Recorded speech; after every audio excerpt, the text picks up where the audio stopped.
வணக்கம். All in one zone devotion சேனலுக்கு உங்களை அன்புடன் வரவேற்கிறேன். இன்றைக்கி நம்மளுடைய சேனலில் கண் திருஷ்டி போவதற்கு ஒரு எளிமையான பரிகாரம் இருக்குங்க. அதாவது கடன், சில பேருக்கு கடன் வாங்கி கொண்டே இருப்பாங்க இல்லையா, நிறைய பேர் வாழ்க்கையில். அந்த கடன் தீருவதற்கு ஒரு அற்புதமான கண் திருஷ்டி சுத்தி போடுவது, அதாவது ஒரு முக்கியமான நாளில் சுத்தி போட்டால் கண் திருஷ்டி அனைத்தும் தீரும். அதாவது கடன் தீரும், கடனே இல்லாமல் போகக்கூடிய ஒரு அற்புதமான திருஷ்டி சுத்தி போடுவது, எந்த கிழமையில் திருஷ்டி சுத்தி போடுவது அப்படின்றத பற்றி தான் நம்ம இன்றைக்கி முழு விவரமாக பார்க்க போகிறோங்க. அதற்கு முன்னால் நம்முடைய சேனலை தான் ஃபர்ஸ்ட் டைம் பார்க்குறவங்களா இருந்தாலும் சரி, சப்ஸ்கிரைப் பண்ணாமல் பார்க்குறவங்களா இருந்தாலும் சரி, நம்ம சேனலை சப்ஸ்கிரைப் பண்ணிவிட்டு கூடவே அந்த பெல் பட்டனை ப்ரெஸ் பண்ணிங்க, ஆல் என்கின்ற ஆப்ஷனையும் ப்ரெஸ் பண்ணிக்கோங்க. அப்போ தான் நான் போடுற வீடியோஸ்லாம் உங்களுக்கு உடனுக்குடன் நோட்டிஃபிகேஷனில் மிஸ் பண்ணாமல் தெரிய வரும். சரி வாங்க, இப்போ நம்ம வீடியோக்குள்ளே போகலாம். ஸ்கிப் பண்ணாமல் முழுமையாக பாருங்கள், அப்போ தான் உங்களுக்கு டவுட்ஸ் இல்லாமல் புரிய வரும். அதாவது சிலருக்கு தொழில் செய்வாங்கங்க. ஆனால் தொழில் செய்யும்போது அது என்னன்னே தெரியாது, திடீர்னு அந்த தொழில் முடங்கிவிடும். அதாவது தொழிலே செய்ய முடியாதபடி தொழில் முடங்கிவிடும். அது என்ன காரணம் அப்படின்னே தெரியாதுங்க. தொழில் போயிட்டே இருக்கும், பிஸ்னஸ் பண்ணிகிட்டே இருப்பாங்க. ஆனால் பிஸ்னஸ் டல்லாகி பிஸ்னஸே க்ளோஸ் பண்ணுற அளவுக்கு அவங்களுக்கு ஒரு திருஷ்டி ஏற்படும். மற்றும் வீட்டில் மற்றும் அக்கம் பக்கம் இருக்கிற நண்பர்கள் மற்றும் உறவினர்கள் அவர்களுடைய கண் பார்வையினாலேயே அவர்களுக்கு திருஷ்டி ஏற்பட்டு அந்த தொழில் அவர்களை பாதித்து தொழிலே முடக்கி போடும் வகையில் அப்பேற்பட்ட திருஷ்டி இருக்குங்க. அந்த திருஷ்டியை போக்குவதற்கு ஒரு எளிமையான திருஷ்டி பரிகாரம் செய்தால் கண்டிப்பாக அந்த திருஷ்டி அனைத்தும் நீங்கிவிடும். மற்றும் கடன் பெருகி கொண்டே போகும். அவர்களுக்கு கடன் எப்படி போகுதுன்னே தெரியாது. கடன் சின்ன லெவல்லேருந்து பெரிய லெவல் வரைக்கும் கடன் வாங்கிக்கிட்டே இருப்பாங்கங்க. அவங்களுடைய கடன் பெருகி கொண்டே போகும். எதனால் அப்படின்னே அவங்களுக்கு சொல்ல முடியாது. அந்த கடன் முற்றிலும் நீங்குவதற்காக ஒரு அற்புதமான திருஷ்டி பரிகாரம் ஒரு பர்டிகுலர் நாளில் செஞ்சோம்னா நமக்கு அந்த கடன் தொல்லை முற்றிலும் நீங்கும்.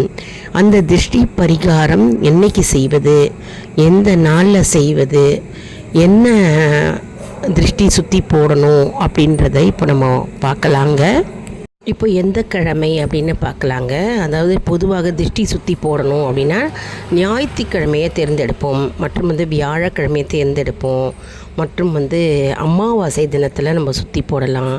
மற்றும் அமாவாசையும் ஞாயிற்றுக்கிழமையும் சேர்ந்து வருது இல்லையா, அந்த நாளில் சுற்றி போட்டால் ரொம்பவே சிறப்பு வாய்ந்தது. மற்றும் செவ்வாய்க்கிழமையில் கூட நம்ம சுற்றி போடலாங்க. அதாவது சுற்றி போடணும் அப்படின்னா மாலை பொழுதில் சூரியன் அஸ்தமித்த பிறகு தான் நம்ம சுற்றி போட வேண்டும். அதுதான் ஏற்ற காலம், ஏற்ற நேரமும் சரி. அதனால் சூரியன் அஸ்தமான பிறகு தான் நம்ம சுற்றி போட வேண்டும். திருஷ்டி எப்படி சுற்றி போடுவது அப்படின்னு பார்த்தோம்னா, அதாவது எப்பவுமே திருஷ்டி சுற்றி போடுறதுக்கு முன்னால் நெத்தியில் விபூதி குங்குமம் இட்டுக்கொள்ளணுங்க. இட்டுக்கொண்டு திருஷ்டி சுற்றி போடும் நபர்களை கிழக்கு நோக்கி, கிழக்கு திசை நோக்கி அவர்கள் நிற்கலாம். அப்படி இல்லைன்னா உட்காரலாம், அமர வைக்கணும். அமர வைத்து நம்ம அவர்களை திருஷ்டி சுற்றி போட வேண்டும். மேலும் நிறைய தடைகள் இருக்குதுன்னு வச்சுக்கோங்களேன். எதை எடுத்தாலும் தடை தடை தடைன்னு இருக்குதுன்னு வச்சுக்கோங்களேன். உங்கள் குடும்பத்தில் நீங்கள் வெள்ளிக்கிழமை அன்று அனைவரும், உங்கள் வீட்டில் இருக்கிற குடும்பத்தில் இருக்கும் அனைத்து நபர்களையும் வெள்ளிக்கிழமை அன்னைக்கு அமர வைத்து திருஷ்டி சுற்றி போட்டால் அந்த வீட்டில் இருக்கும் தடைகள் முற்றிலும் நீங்கும் என்று முன்னோர்களின் கருத்து. மற்றும் வெற்றி உண்டாகும். தடைகள் போனாலே நம்மளுடைய வாழ்க்கையில் வெற்றி உண்டாகும் இல்லையா. அதனால் வெள்ளிக்கிழமை அன்னைக்கு தடைகள் இருக்கிற வீட்டில் வந்து அன்னைக்கு திருஷ்டி சுற்றி போடலாம். அதாவது வெள்ளிக்கிழமையில் வந்து மாலை நேரத்தில் சூரியன் அஸ்தமித்த பிறகு மாலை பொழுதில் வந்து உங்கள் வீட்டில் இருக்கிற நபர்களை வந்து கிழக்கு நோக்கி அமர வைக்கலாம். அப்படி இல்லைன்னா வாசலை நோக்கி அமர வைத்து பூசணிக்காய் கொண்டு திருஷ்டி சுற்றி போடலாம், எலுமிச்சம்பழம் கொண்டு திருஷ்டி சுற்றி போடலாம், மற்றும் தேங்காய் இருக்கு இல்லையா, தேங்காயை வைத்து திருஷ்டி சுற்றி போடலாம். இப்போ பூசணிக்காய் சுற்றி எப்படி போடுறது அப்படின்னு பார்க்கலாம். அதான் உங்கள் வீட்டில் இருக்கிற நபர்களை வந்து வரிசையாக உட்கார வச்சுக்கோங்க. பூசணிக்காயை வந்து நடுப்பகுதியில் வந்து சதுரமாக வெட்டி கொண்டு அதில் குங்குமத்தை போட்டு சில்லறை காசெல்லாம் அதில் போடணுங்க. உங்கள் வீட்டில் இருக்கிற நபர்களிடமிருந்து சில்லறை காசெல்லாம் அதில் போட சொல்லுங்கள். போட்ட பிறகு நீங்கள் வந்து அவர்களுக்கு இந்த மேலே அதன் மேல் வந்து கற்பூரத்தை ஏற்றி வைத்து நீங்கள் வலது பக்கம் 3 புறம், இடது பக்கம் 3 புறம் அப்படி சுற்றிட்டு மேலிருந்து கீழே வந்து 3 தரம் அதே மாதிரி நீங்கள் சுற்றி போட வேண்டும். பிறகு இந்த பூசணிக்காயை சுற்றி போட்ட பிறகு வாசலில் வந்து நீங்கள் இந்த பூசணிக்காயை உடைத்திட வேண்டிதான். யார் கால்லையும் படாத மாதிரி வாசலில் உடைத்துட்டு அதற்பின் நீங்கள் வந்து அதை வந்து தள்ளி ஓரமாக வச்சு அதை அப்புறப்படுத்தலாம். மற்றும் தேங்காய் சுற்றி போடும்போதும் என்ன பண்ணணும், தேங்காய் மீது கற்பூரத்தை ஏற்றி அதாவது வலது பக்கம் 3 முறை, இடது பக்கம் 3 முறை நீங்கள் அந்த நபர்களுக்கு சுற்றி போட்டு மேலிருந்து கீழ் வரைக்கும் 3 முறை நீங்கள் வந்து சுற்றி போட்டுட்டு அந்த தேங்காயை வாசலில் உடைத்து விடலாம். முச்சந்தியில் தேங்காயை உடைக்க வேண்டுங்க. மற்றும் வந்து எலுமிச்சம்பழம் சுற்றி போடும்போதும் பழத்தில் வந்து அதன் மேலே வந்து கற்பூரத்தை ஏற்றி வைத்து வலது பக்கம் 3 முறை, இடது பக்கம் 3 முறை, மேலிருந்து கீழ் வரைக்கும் 3 முறை அப்படி சுற்றி போட்டு அந்த எலுமிச்சம்பழத்தை வந்து வாசலில் எடுத்துகிட்டு வரணும். வாசலில் எடுத்துகிட்டு வந்து அதை 4ஆக பிரிக்கணுங்க. 4ஆக பிரித்து அந்த எலுமிச்சம்பழத்தை வந்து 4 திசையில் தூக்கி போட்டுட்டு நீங்கள் இந்த கற்பூரத்தை வாசலில் போட வேண்டும். இப்போ நம்ம பூசணிக்காய், தேங்காய், எலுமிச்சம்பழம் எப்படி சுற்றி போடுவது அப்படின்னு நம்ம பார்த்தோம் இல்லையா. இப்போ வந்து கல் உப்பு சுற்றி எப்படி போடுறது அப்படின்னு நம்ம பார்க்கலாம். அதாவது கல் உப்பு வந்து சிறிது வலது கையில் எடுத்துக்கோங்க. எடுத்துட்டு நீங்கள் உங்கள் வீட்டு நபர்களை வந்து கிழக்கு நோக்கி அமர வைங்கள், வரிசையாக அமர வைங்கள். மற்றும் வந்து நீங்கள் என்ன செய்யணும்னா வலது பக்கம் 3 முறை, இடது பக்கம் 3 முறை, மேலிருந்து கீழ் வரைக்கும் 3 முறையாக சுற்றி போட்டுட்டு அந்த கல்லுப்பை வந்து நீரில் கரைத்து விட வேண்டும். நீரில் கரைக்கும் போது நம் மீது உள்ள அனைத்து திருஷ்டி தோஷங்கள் அந்த உப்பு கரையும் போது நம்முடைய தோஷங்கள் அனைத்தும் கரைந்து போய்விட்டது என்பது ஒரு நம்பிக்கைங்க. அது வந்து கரைந்து போய்விடும், திருஷ்டி தோஷம் எல்லாமே நீங்கிவிடும். அந்த உப்புக்கு அவ்வளோ பெரிய மகத்துவம் அந்த கல் உப்புக்கு உண்டு. மேலும் வந்து நம்ம வந்து நாமே வந்து இதே போன்று வலது பக்கம் 3 முறை, இடது பக்கம் 3 முறை, மேலிருந்து கீழ் வரைக்கும் 3 முறையாக நம்ம சுற்றி போடலாம். இன்னும் சிலர் என்ன செய்வாங்கன்னா வாசலில் இருக்கிற அடிமண் எடுப்பாங்க.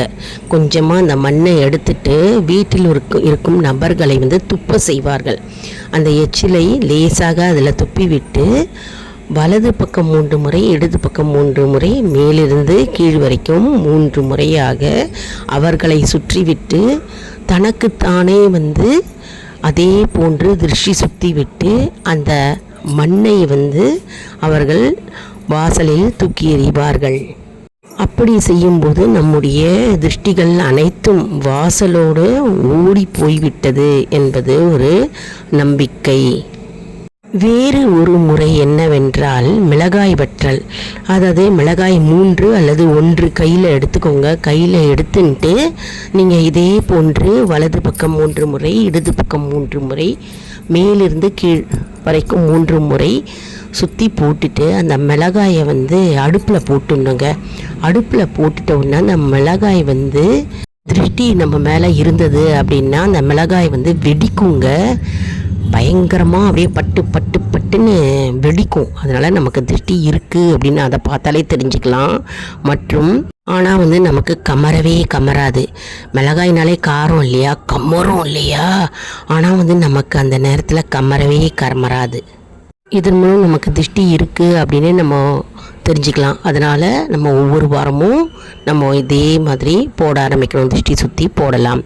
மற்றும் நமக்கு திருஷ்டி இல்லை, நம்ம மேலே திருஷ்டியே கிடையாது அப்படின்னா அந்த மிளகாயை அடுப்பில் போடும்போது நெடி ஏற்படும், கமரும். இது நேச்சுரல் இல்லையா? எப்பவுமே மிளகாயை நம்ம அடுப்பில் போட்டோம் இல்லை மிளகாயை தாளித்து கொட்டினாலே நமக்கு கமரும், நெடி ஏற்படும் இல்லையா?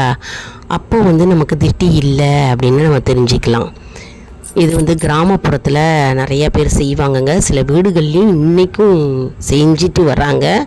இது ஒரு அற்புதமான திருஷ்டி பரிகாரம். இதே மாதிரி ஒவ்வொரு வெள்ளிக்கிழமையும் வாரம் நீங்கள் திருஷ்டி சுற்றி போட்டால் உங்கள் வீட்டில் இருக்கின்ற தடைகள் நீங்கும். மற்றும் கடன் தொல்லை முற்றிலும் நீங்கும். வாழ்க்கையில் வெற்றியே நிச்சயம். அதனால் இந்த முறைப்படி இந்த நாட்களில் நீங்கள் திருஷ்டி சுற்றி போட்டிங்கன்னா கண்டிப்பாக கடனே இல்லாத வாழ்க்கையில் வாழலாம். மற்றும் தடைகள் அனைத்தும் நீங்கும். வெற்றி கண்டிப்பாக நம்முடைய வாழ்க்கையில் சேரும். என்ன அன்பர்களே, இந்த வீடியோ உங்களுக்கு மிகவும் பயனுள்ளதாக இருக்கும் என்று நான் நம்புகிறேன். இந்த வீடியோவுக்கு ஒரு லைக் கொடுங்க. இதை மற்றவர்களுக்கும் ஷேர் செய்யுங்கள், அவர்களும் பலனடையட்டும். மேலும் ஆல் இன் ஒன் ஜோன் அன்பர்களுக்கு ஒரு அன்பான வேண்டுகோள். நம்முடைய கம்யூனிட்டி போஸ்ட்டில் கேள்வி பதில் நேரம் வருங்க. அந்த கேள்விகளுக்கு பதில் தாங்க. இதன் மூலம் நம்முடைய ஆன்மீக பயணம் எப்படி இருக்கிறது என்பதை நாம் தெரிந்து கொள்ளலாம் இல்லையா? இது சப்ஸ்கிரைப் செய்தவர்களுக்கு மட்டுமே தெரிய வரும். அதனால் நம்முடைய சேனலை மறக்காமல் சப்ஸ்கிரைப் செய்து கொள்ளுங்கள். மற்றும் நம்மளுடைய ஒவ்வொரு வீடியோஸும் அப்லோடு செய்யும்போது ஆன்லைன் ஷாப்பிங் வருங்க. அந்த ஆன்லைன் ஷாப்பிங்கை டச் பண்ணாலே போதும், ஆன்லைன் ஷாப்பிங் ஓப்பன் ஆகும். நீங்கள் என்ன ப்ராடக்ட்ஸ் வேணாலும் நீங்கள் இதன் மூலமாக நீங்கள் பர்ச்சேஸ் பண்ணிக்கலாம். ஆன்லைன் ஷாப்பிங் செய்கிறவங்களுக்கு இது ரொம்ப ஈஸியாகவே இருக்குங்க. அடுத்த வீடியோவில் வேறொரு தலைப்புடன் உங்களை சந்திக்கிறேன். நன்றி, வணக்கம்.